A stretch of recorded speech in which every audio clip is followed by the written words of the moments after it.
Hello అండి, ఈరోజు మనం చికెన్ పచ్చడి చేయబోతున్నాం. శుభ్రం చేసుకున్న చికెన్ మనం ప్యాన్లో వేసుకొని ఫస్ట్ ఫ్రై చేసుకోవాలి.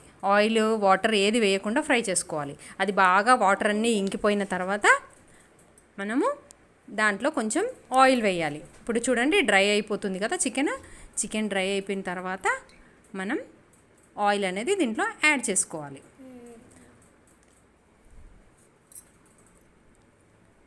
డ్రై అయిపోయింది. ఇప్పుడు ఆయిల్ వేసుకుంటున్నాం. ఆయిల్లో కొంచెం డీప్ ఫ్రై చేయాలి. మనకి ఇలా గోల్డెన్ బ్రౌన్ రావాలి చికెన్. వచ్చిన తర్వాత మనం అదే ఆయిల్లో అల్లం వెల్లుల్లి పేస్ట్ వేసుకోవాలి. అప్పటికప్పుడు దంచుకున్న అల్లం వెల్లుల్లి పేస్ట్ అయితే ఇంకా మనకి టేస్ట్ బాగా వస్తుంది. ఇప్పుడు అల్లం వెల్లుల్లి పేస్ట్ వేసాం కదా, దీన్ని ఫ్రై చేసుకోవాలి ఆయిల్లో మంచిగా. పచ్చి వాసన పోయేంత వరకు ఫ్రై చేసుకొని దాంట్లో పసుపు యాడ్ చేసుకోవాలి. కొంచెం ఫ్రై చేయాలి. అలాగే ఫ్రై చేస్తూ దాని తర్వాత కొంచెం సాల్ట్, దాని తర్వాత కొంచెం కారం, మనకి చికెన్కి తగ్గట్టు కారము ఉప్పు చూసి వేసుకోవాలి. ఇది కూడా మంచిగా ఫ్రై అవ్వాలి. ఆయిల్లో బాగా ఫ్రై అవుతుంది కదా. ఫ్రై అయిన తర్వాత కొంచెం దీంట్లో మసాలా యాడ్ చేసుకోవాలి. మనము ధనియా పౌడరు, చెక్క, గరం మసాలా ఉంటుంది కదా, ఆ మసాలాని దీంట్లో యాడ్ చేసుకోవాలి.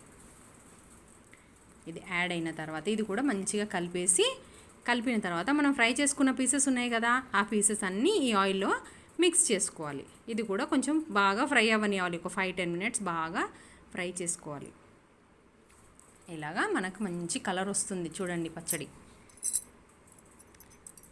సాల్ట్ ఏమన్నా తక్కువ అయ్యి ఉంటే మళ్ళీ కొంచెం మనం యాడ్ చేసుకోవచ్చు, పర్వాలేదు. ఇలా మంచిగా ఫ్రై అవుతుంది కదా.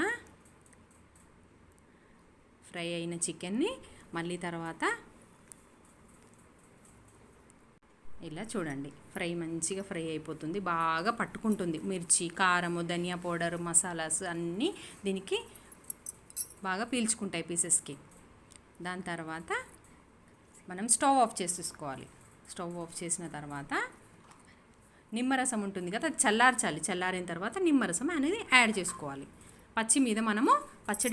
మన చికెన్ పచ్చడి చేసినప్పుడు పచ్చి మీద మనం నిమ్మరసం అనేది వేయకూడదు. మొత్తం పచ్చడి చల్లారిన తర్వాతే నిమ్మరసం అనేది యాడ్ చేసుకోవాలి. ఇప్పుడు మనకి యమ్మీ చికెన్ పచ్చడి రెడీ.